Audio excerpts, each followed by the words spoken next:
Olá, está começando mais um Extra Classe, uma iniciativa do Sindicato dos Professores de Escolas Particulares.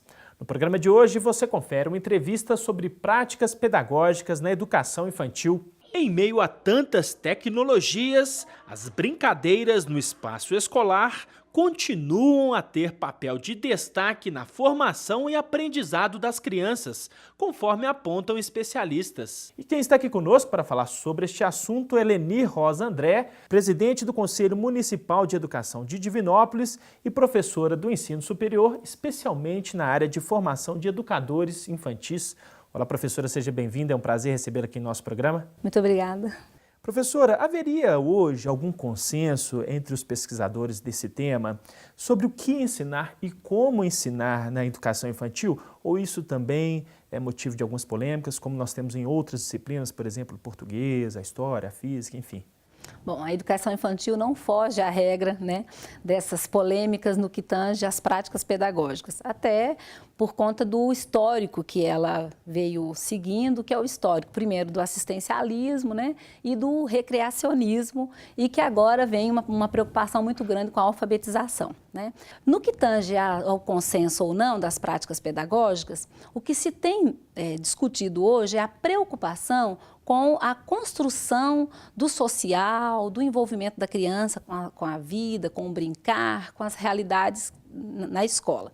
Porém, a gente bem sabe que a cobrança social da alfabetização tem sido muito grande. Mas nós entendemos, e os pesquisadores da área entendem, que a educação infantil é um espaço de socialização da criança, de construção da sua identidade, de construção da sua personalidade, espaço em que a criança busque viver os prazeres, a criatividade, a imaginação, o brincar, e que então essas experiências pedagógicas têm que partir desse mundo lúdico, desse mundo do criar, do imaginar, do faz de contas, Ainda é um espaço que se diz muito sobre ele, um espaço que se fala teoricamente sobre ele, mas que nas práticas da educação infantil isso se vê, mas de uma forma livre, solta, às vezes sem nenhum acompanhamento pedagógico, em que a criança vai para a escola para um brincar, assim, que não é um brincar acompanhado, brincar que ajuda no desenvolvimento da criança. Existe o brincar livre, mas existe o brincar que é o brincar de ajudar a criança a crescer e a evoluir e se fazer mais sempre. Agora, professora, a senhora falou em uma cobrança social muito grande a respeito da alfabetização. Há uma crítica de estudiosos da educação de que, pelo menos do ensino fundamental em diante, a escola estaria hoje muito conteudista em detrimento da reflexão, do pensar, do conhecimento. Isso estaria acontecendo também na educação infantil? Está. As diretrizes curriculares para a educação infantil, elas apontam a necessidade de um trabalho que envolva o lúdico, a imaginação, aquilo que eu disse anteriormente, e que isso parta das experiências, Inclusive tem autores que dizem que são de 3 caminhos que a gente parte para trabalhar a educação infantil. A gente parte daquilo que os professores que são entendedores, as professoras que são entendedoras do assunto da educação infantil sabem o que é melhor para aquele grupo de crianças. Tem um outro viés, que é o viés de que as crianças estão grávidas de possibilidades, as crianças trazem as suas linguagens, as crianças apresentam necessidades e que nós podemos construir projetos pedagógicos a partir daquilo que elas nos apresentam. E tem também um outro viés desse saber, que é o viés que vem do social, do entorno, das famílias, da comunidade onde a criança vive. Então, são 3 caminhos e que muitas vezes a escola trabalha de uma forma assim, extremamente conteudista e de atividades soltas, presas em si mesmo. Então, uma atividade, um desenho, um filme, uma atividade feita solta e que essas atividades não tenham ligação entre si e terminam num dia e começam e terminam no mesmo dia. Elas não têm uma sequência de um projeto que as crianças possam aprofundar nesse aspecto. E são projetos muito ligados a aspectos do conhecimento que às vezes não estão no mundo da criança, Porque o que se pretende trabalhar na educação infantil são as narrativas, né? São as linguagens, o contar, o recontar, o dizer, o falar, o imaginar, o desenhar, né? O ilustrar a vida, ilustrar o que pensou, ilustrar o que sentiu. Tanto que as diretrizes dizem que a nomenclatura que devemos usar na educação infantil são experiências e práticas pedagógicas na educação infantil, e não atividades e conteúdos soltos na educação infantil. Então, essas experiências pedagógicas, elas devem ser da cultura infantil, do brincar infantil e das linguagens, principalmente das linguagens das narrativas. E nisso virá o que está nas linguagens da língua portuguesa e que pode fazer uma transposição didática para o mundo da criança. O que está nas linguagens do pensar o lógico matemático, que pode trazer para a linguagem infantil, que é o brincar com jogos. Significa então que a brincadeira tem que ocupar um lugar de destaque. Ela é a metodologia da educação infantil. Quando você pensa qual que é a metodologia, qual é a didática da educação infantil, é o brincar. É o brincar, né? Ele é a representação que a criança tem da sua construção e da construção do seu pensamento. É no brincar que a criança troca extremas experiências. Por exemplo, ela vai ter que defrontar com o outro. Ela vai com outra criança, né? Com a criança, com o adulto, com o objeto do brinquedo. Então, você tem várias experiências que são ricas a partir do brincar. Então, você nos contava anteriormente, não é, professora, que esse modelo conteudista, ele traz reflexos, inclusive, para a educação fundamental, enfim, para os anos posteriores, não é? Traz. E eu gostaria muito de falar sobre isso, porque tem sido uma polêmica, né? Dá uma impressão de que as nossas crianças da sociedade contemporânea é extremamente paradoxal, porque nós temos muitos brinquedos, nós temos a internet, nós temos vários aspectos das tecnologias e do mundo atual que desperta interesse. As imagens, as linguagens, desperta interesse na criança. O que não tinha na minha época, 40, 50 anos atrás. As crianças hoje têm isso, mas estão fracassando no ensino fundamental. O que está acontecendo com as nossas crianças, né? O que está acontecendo? Que paradoxo que é isso, né? Então, nós entendemos, os autores vêm fazendo pesquisa sobre isso, eu venho trabalhando isso na universidade com as minhas alunas. Na educação infantil, elas não fracassam, definitivamente. Elas não, porque os conceitos que elas vão precisar, o conceito lógico-matemático, os conceitos da língua, elas vão precisar dos 6, 7 anos para frente. O período anterior é o período de construir simbolicamente isso. O problema é que essa construção não está sendo feita. Então, quando os pais, por exemplo, vejam, meu filho já sabe contar seguido até 10. Minha criança já conhece a letra A, a letra B, a letra C. Eles ficam extremamente orgulhosos disso, mas não necessariamente que isso é uma aprendizagem, né? Então, assim, quer dizer que a criança, às vezes, está aprendendo de uma forma mecânica, não está aprendendo, não está desenvolvendo um conhecimento corporal, imaginativo e criativo disso, ela memoriza quando chega no ensino fundamental, que o ensino fundamental vai precisar dos conceitos que teriam que ser elaborados a partir do corpo, a partir de vários outros aspectos que é da educação infantil, ela não tem, ela não consegue dar resposta no ensino fundamental. A educação infantil não é preparação para o ensino fundamental, mas sem uma boa educação infantil, o ensino fundamental pode ser um fracasso. Certo, professora, eu vou convidá-la para assistirmos a uma reportagem feita por nossa equipe sobre esse assunto e logo em seguida a gente volta a conversar, vamos lá? Vamos lá. O Plano Nacional de Educação, aprovado no Congresso recentemente, terá vigência pelos próximos 10 anos. No texto, uma meta anima educadores e pais brasileiros: a universalização da educação infantil para as crianças de 4 a 5 anos até 2016 e a ampliação da oferta em creches de forma a atender no mínimo 50% das crianças de 0 a 3 anos até 2024. Parece que a criança ela já nasce com 3 anos, né? Então, a partir daí é que vai pensar a educação. E a criança, desde a infância, desde que ela nasce, ela tem essa preocupação, né? A gente tem que ter essa preocupação. Contato, com a visão, são as questões dos sentidos que estão sendo despertados. Isso passa pela educação também. E não há essa preocupação com a infância. Há uma preocupação com as políticas públicas de criar, mas Na prática, você não vê isso situado. O ensino infantil ainda é um dos setores mais carentes da educação brasileira. Professores pouco valorizados e falta de vagas na rede pública são alguns dos problemas que afetam o segmento. Há uma invisibilidade, um descumprimento na questão salarial, porque é o piso menor. Então, há todo um contorno de precarização da educação infantil. Exige uma formação dela, mas, ao mesmo tempo, não há necessidade, não há uma preocupação dos donos de escola de elevar esse nível de valorização do professor, que passa pelo seu salário também. Alguns avanços ocorridos nos últimos anos já podem ser percebidos. O aumento de investimentos do governo federal na formação dos profissionais fez com que fosse traçado um novo perfil de professores. O professor atual da educação infantil é mais dinâmico, né? Um professor que pesquisa mais, que estuda mais, e a gente tem essa necessidade de estudo em cima da educação infantil, que é muito pouco desenvolvida ainda essa área.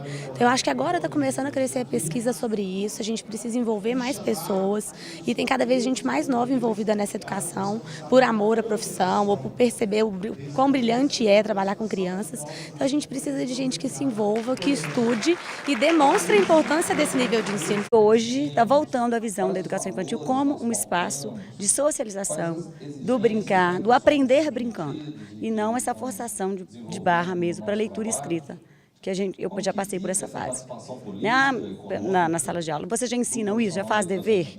Tem dever de casa? Não, é educação infantil. Então meu filho vai estudar aqui. Para os educadores, que em grande maioria são mulheres, é preciso mais do que uma boa formação para lidar com essa fase do aprendizado. O professor de educação infantil ele tem que ter muita consciência, muita sensibilidade, muita criatividade para estar fazendo esse trabalho. Nós estamos percebendo que as crianças estão cada vez mais precoces, eles estão deixando de ser criança muito cedo. Então a gente precisa estudar para saber lidar com isso, né? Porque o professor se frustra muito quando a gente se depara com uma situação de uma criança quase adulta, em miniatura, né? Então está acontecendo uma regressão dos tempos. Professora, eu gostaria que a senhora nos contasse um pouco sobre os aprendizados extraescolares. Isso é algo também muito importante na educação infantil, não é? É algo muito importante. Nós temos assim algumas práticas na educação infantil que têm sido assim bastante criticadas. Elas ainda estão muito presas em datas comemorativas, Dia das Mães, Dia dos Pais, enfim, Páscoa. Então, elas ficam presas em atividades soltas, em datas comemorativas, ou com experiências livrescas, experiências às vezes muito infantilizadas, músicas assim, ou expressões que estão bastante infantilizadas, que as crianças têm um mundo aí fora que elas querem mais, elas dão conta de mais do que nós possamos imaginar, né? E aí nós percebemos que na comunidade o entorno social tem muitos aspectos, tem muitos conteúdos, tem muitas experiências que podem ser trazidas para a escola. As músicas da comunidade, os centros socioeducativos, os teatros, os parques, os museus, todos os espaços que as crianças podem visitar e que podem ser trazidos para a sala de aula, né? As experiências que as crianças às vezes fazem num passeio que elas fazem à praça, elas trazem elementos fantásticos para serem trazidos para construir projeto pedagógico dentro da escola, né?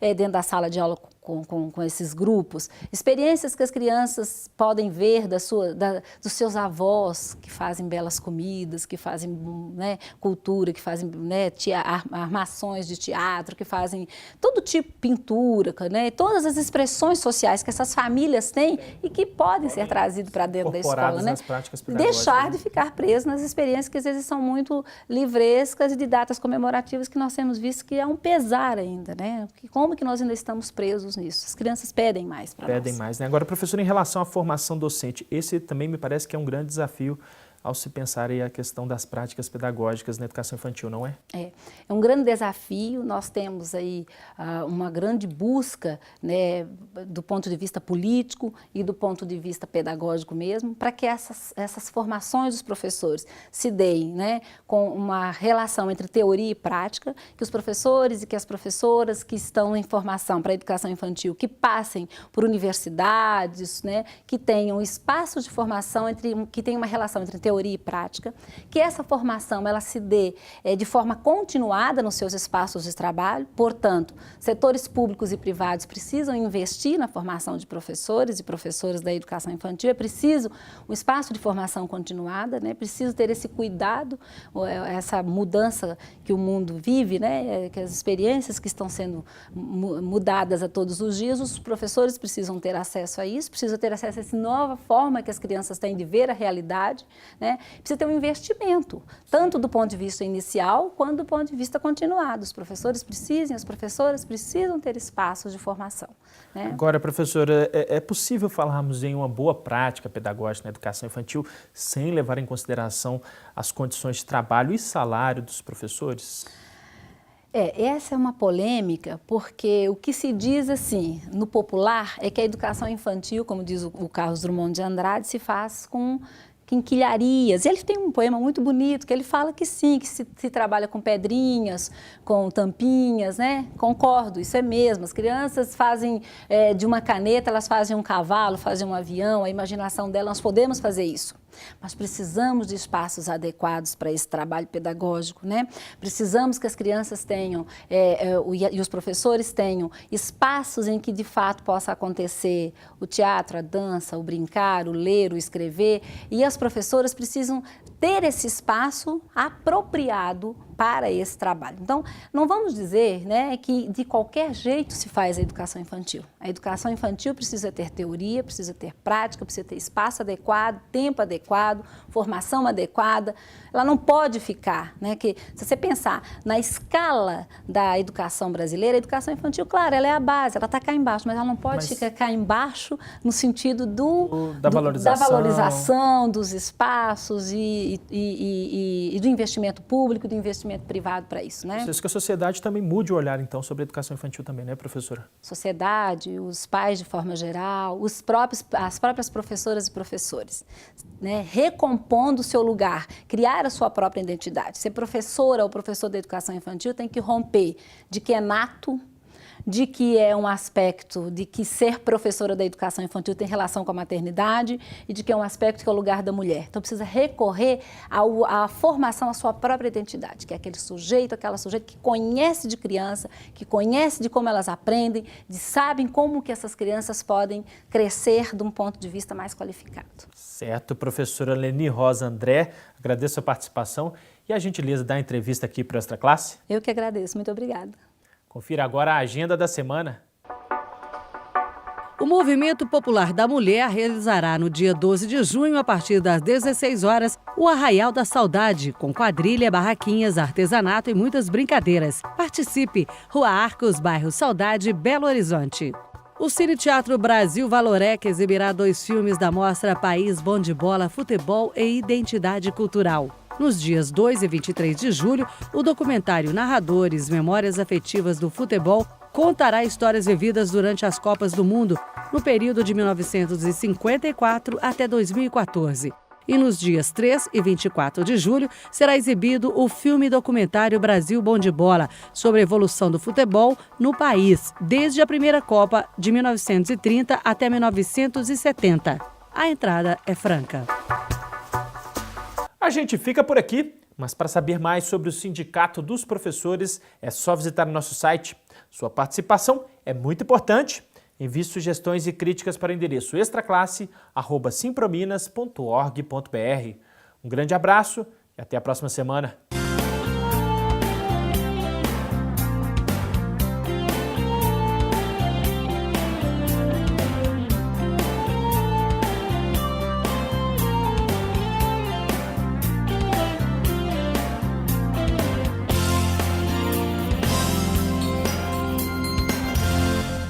A educação em destaque. Entrevistas com professores e especialistas. Reportagens sobre temas importantes da atualidade. Dicas culturais e a programação do Cineclube Joaquim Pedro de Andrade. Tudo isso você confere aqui no Extra Classe, uma realização do Simprominas. Agora em novo dia e horário, todos os sábados às 8 da manhã. Não perca! Em 1989, este homem ficou parado para lutar pelos seus direitos. E como ele, muitas trabalhadoras lutaram por igualdade de direitos.